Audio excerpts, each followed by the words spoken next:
Good morning. Today we are going to have the discussion on the next part of the chapter perception. We already had a discussion on perception, different elements of the perception. So today we'll cover the remaining portions.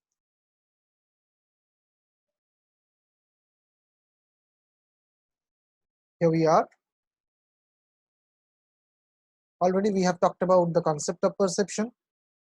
We have learned about the various processes of perception. There are the different factors which affects the perception. Now, today we shall start with a theory of perception, a theory which is known as the attribution theory of perception. It was first proposed by Heider in 1958. What does it say? It says that our perception is basically influenced by two types of factors. Our perception is attributed to two types of factors. First one is the internal factor, second one is the external factor. Internal attribution.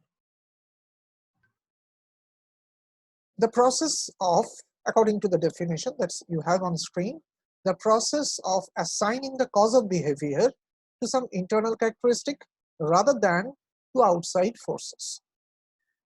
My perception is actually developing from my internal beliefs or my internal feelings, and this perception has no connection with any external element or any external influencing factors. Example. First example, or the best example can be given on this area is that the consistency of behavior. What is that? Every morning when we reach office and when we meet our colleagues, be it departmental or non-departmental, what we do? First we greet them with a gentle smile on face. Greeting colleagues with a smile every morning. This is our consistent behavior. Every day we do so. Why we do so? No one is asking us to do. It doesn't fall under any protocol, but still we are doing so. What's the reason? The reason is that it is our internal belief or a feeling. We feel that all of my colleagues are actually my friends. So, from that particular belief, every morning when I meet a colleague or all colleagues, I keep a smiling face. We greet them with a smiling face. So this is the consistency of the behavior. I will do it every day.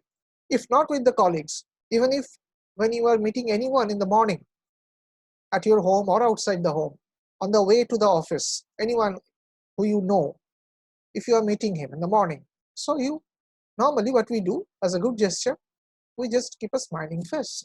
So why we do? Because we have a belief that these are our friends. That's why we keep a smiling face. So this is a consistency of behavior. We do it, and that's why it is a consistency of behavior, and it is attributed to my internal belief. So that perception, the behavior is actually an external manifestation. I told you, but that particular kind of behavior actually comes from our attitude. Sorry, the perception, and the perception in this case is attributed to the internal factor, which is my belief. Okay. Now, what is the external attribution? Obviously, just opposite to the internal attribution. The factors will not be internal. It will not be your own belief. It will not be your own feeling. It will be some factors which are externally placed and which may moderate your perception. What are those? Let's see. These are the external attribution. As the definition already we have seen, it says that the process of assigning the cause of behavior to some situation or event outside a person's control. Example. Now, according to this theory, attribution theory, external attribution again can be divided into two areas. In the first case, the behavioral outcome will be distinct. We call it the distinctiveness of behavior, some uniqueness in the behavior. On the other hand, Second one is the consensus or the compliance or having an agreement with something. So these two types of expression or the reflection is possible in our behavior, and that will be attributed to our external component of the perception. Let's see the examples, how they happen. First of all, distinctiveness of behavior. Every morning when you are seeing your colleagues, you are having a nice and smiling face. That's true. But it has been observed that the moment you are meeting your boss, you are very formally greeting him with a good morning. You may not do it with your colleagues. It may not be possible to say good morning to all of your colleagues. In that case, a smiling face will do. But in case of your boss, the moment you are meeting him at the morning, you are not only just having a smiling face, rather you are greeting him more formally with the good morning. Why are you doing so? This is a reflection of the behavior. It is a distinct behavior. It is unique. It is different from the other cases. In case of colleagues, you are not doing so. In case of your boss only, you are doing so. You are saying good morning to him. This is a distinct behavioral pattern. Why are you doing so? There are some external attribution. You know well that your boss holds the power. He is a powerful person in the department or maybe in the organization. So that's why you are actually being influenced by the external factor, the external component.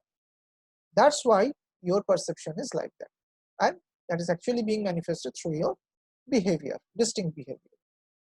Second case, consensus of behavior. We all reach office on time. At least we try hard to reach office on time. Why? The reason is that, so when as you are trying to reach office every day on time, this is a consistent behavior, that's true. But why it's happening? It is actually being moderated by an external factor, and that external factor is that you know that if you are late,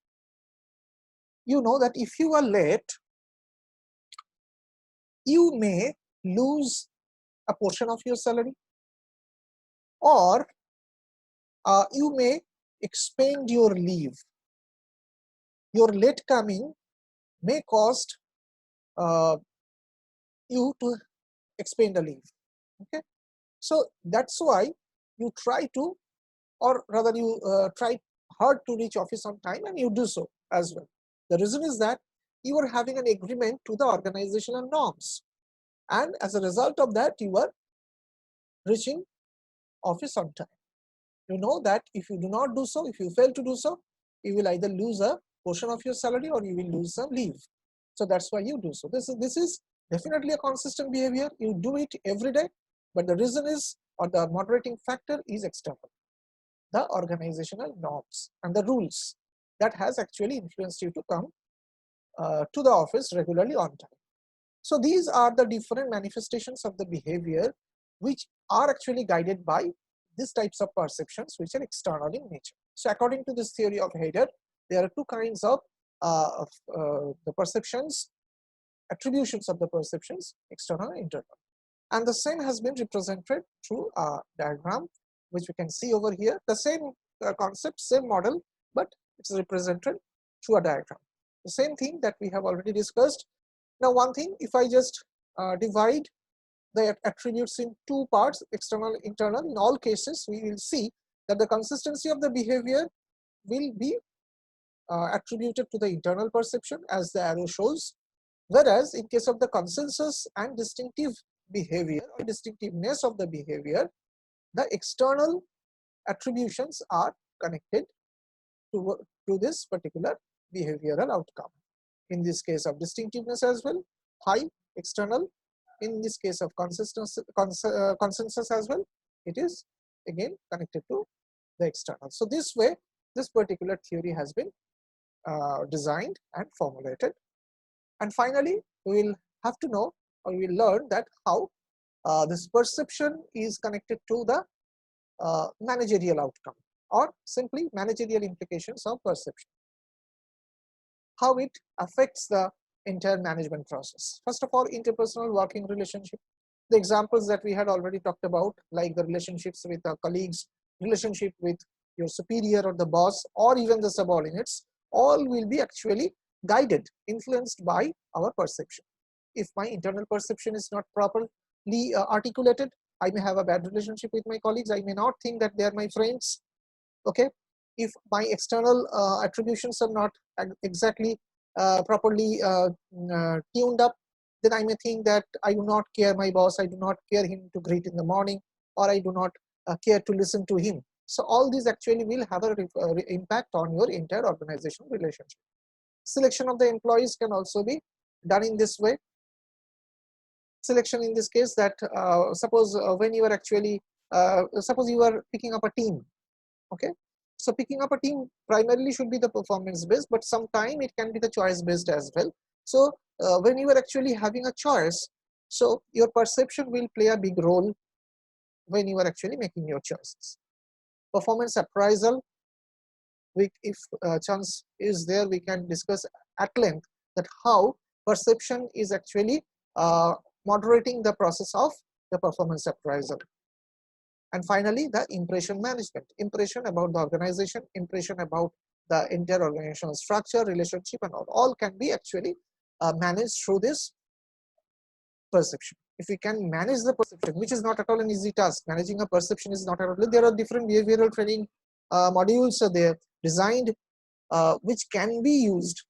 If at all we can find any perception deficiency amongst the employees, we can use them, we can apply them to get a proper perception, so that all these managerial functionalities are not at all affected. So that's all about the perception. Thank you very much for your listening. The next parts will be delivered in the following lecture sessions. Till that point of time, thank you very much, and stay indoor and stay safe.